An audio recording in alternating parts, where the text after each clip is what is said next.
The EOS R5 and the RF lens platform offers users more customizable functions than any previous Canon camera. Between direct access to all three shooting handles to the ability to control camera functions from a control ring on the lens, there are more usable dials than ever before. What's up everybody, I'm Jason and welcome back to another video packed with tips and tricks for the Canon EOS R5. In this video, we'll be looking at how to customize the dials on your camera and lenses to make your shooting life a bit more productive. It's probably an understatement to say that the EOS R5 has a lot of features. In fact, I've already done 30 episodes worth of tips and tricks for the R5, and I haven't even completely covered all of the still shooting options, never mind the video ones. It also goes without saying that with all of those functions, it's not unreasonable to find yourself in a situation where you need to quickly get at one of them or change things quickly. One of the ways that you can do this is to set up your My Menu screens, which I've covered in a previous video. However, there's also a solid dozen buttons and 4 dials that you can also customize to get things done. In fact, I've already touched on doing this in my video on dual rear button focusing, but this time we're going to go through the dial customization menu in depth. You'll find the dial customization menu on the Custom Functions 3 menu page. And there are 4 dials on the camera and lenses whose behaviors you can customize. These are the main dial in manual mode, the Quick Control Dial 1, the Quick Control Dial 2, and the lenses control ring. If you're new to Canon cameras, Canon's approach to dial functions is to organize them based on shooting mode, or the shooting mode you're in, and a dose of Fitz's law. That is, the most important thing should be the easiest thing to control and therefore the most accessible, and so on and so forth. In fact, you might notice from the names that the dial right behind the shutter release is the main dial and not related to a specific control. For example, if we were on Nikon, the dial at the front of the grip near the shutter release is the aperture dial. Canon's main dial is intended to always be the most relevant shooting control in the current mode. In aperture priority, it controls the aperture. In shutter priority, it controls the shutter speed.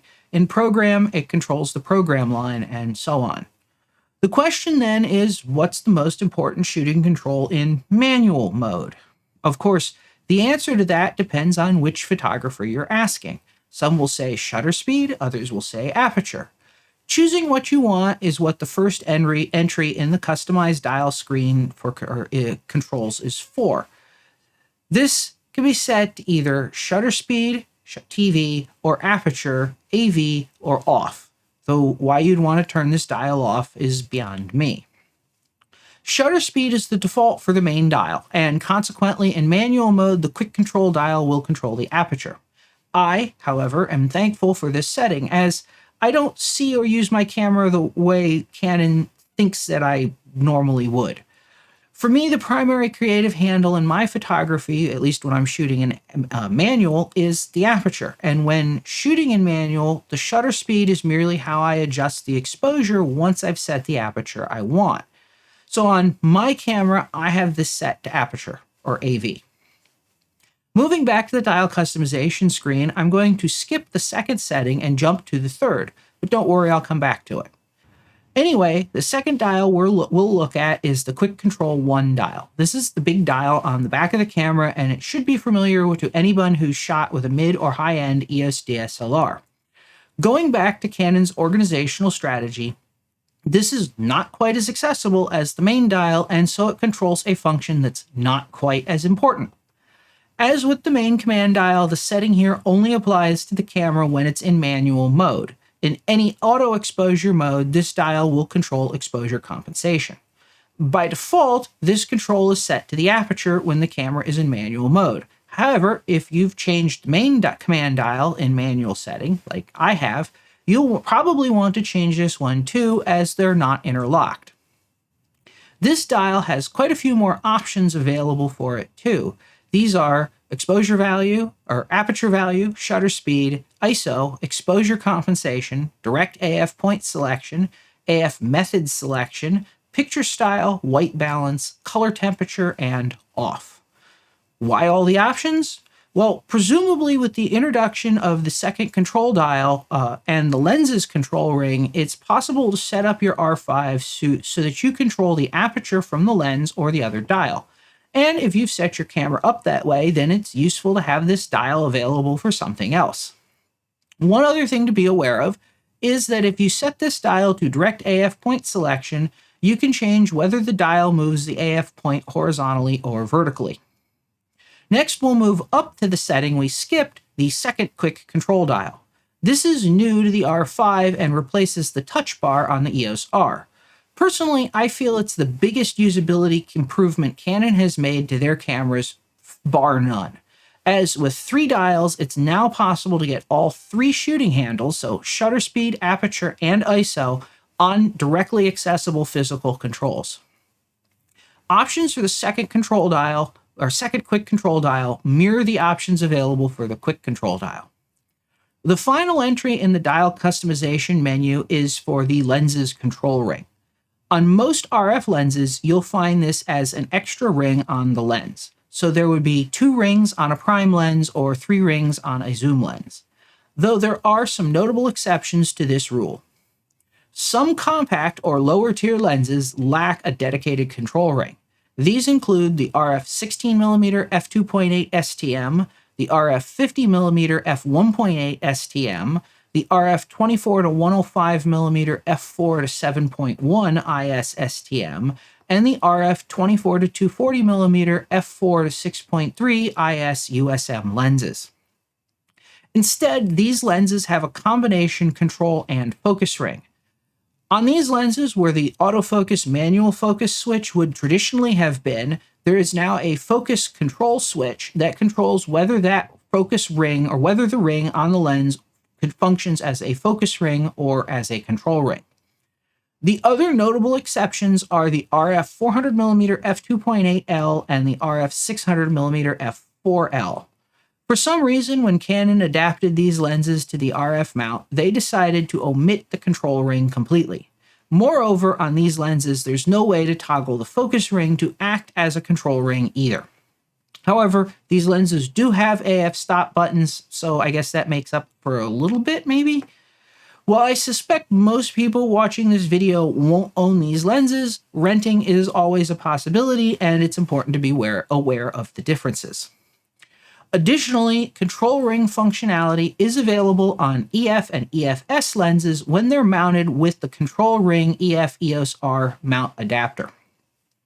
In either case, the lens's control ring can be configured to control a whole swath of settings.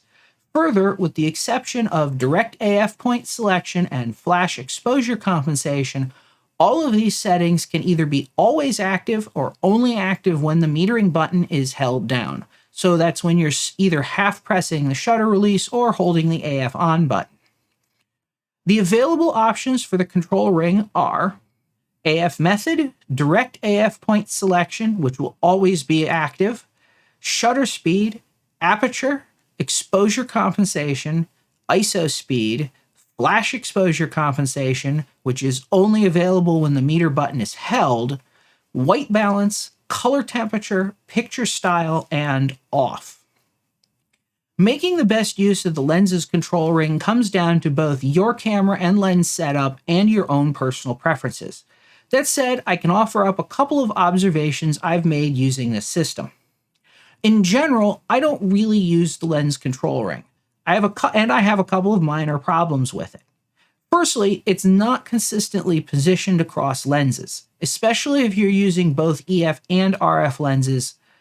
This makes it hard for you to form muscle memory and quickly just jump to accessing it. The second problem, at least speaking from my experience with the RF 2470 f2.8, is that I can't always discern the textural difference between the control ring and the focus ring at the front of the lens.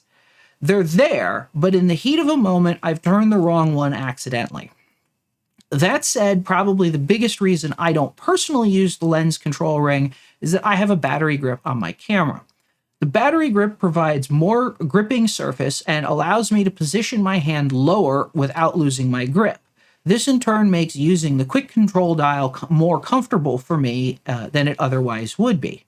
That said, I have found that on R5s without a battery grip, the lens's control ring is a lot more comfortable and accessible way to adjust exposure compensation over the quick control dial on the back of the camera.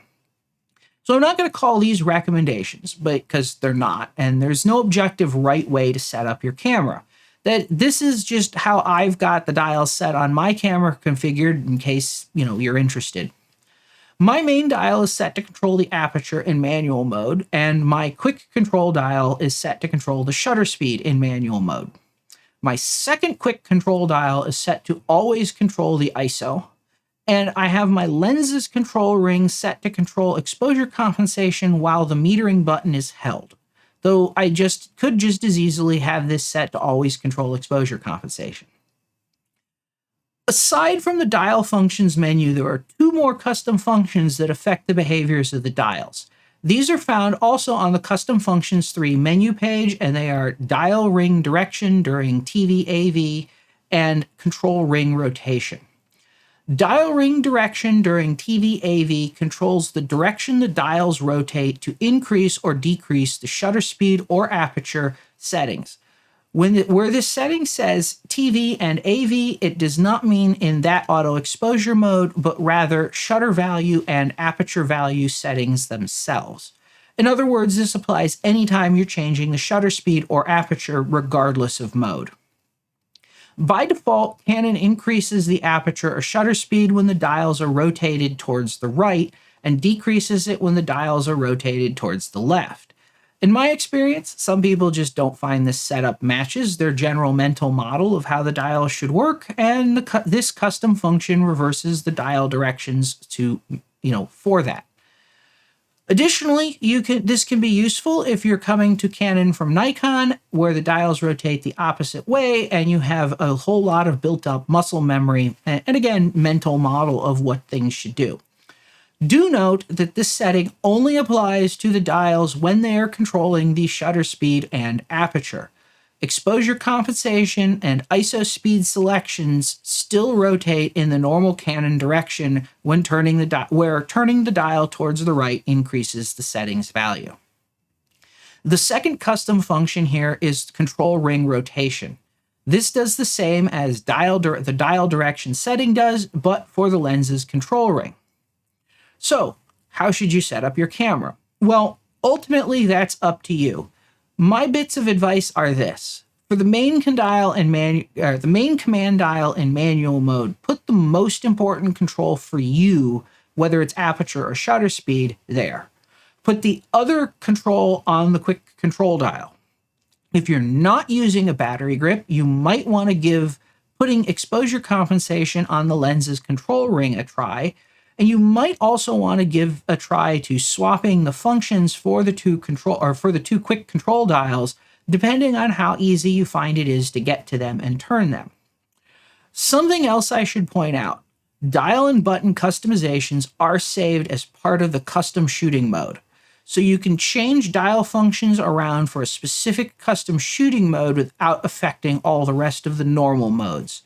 For example, you might want to put flash exposure compensation on the lens's control ring and then save that in a flash custom mode, but not have that setting there normally. Anyway, this about covers how you can customize the dials on your camera. If you found this useful or at least a little interesting, let me know by hitting the like button. If this kind of thing seems like it might be your kind of thing, hit that subscribe button too. Remember, you can't forget to unsubscribe later if you don't subscribe now. Also, if you happen to know someone who might find this useful, please share it with them. And as always, thanks for watching, and I'll see you next time.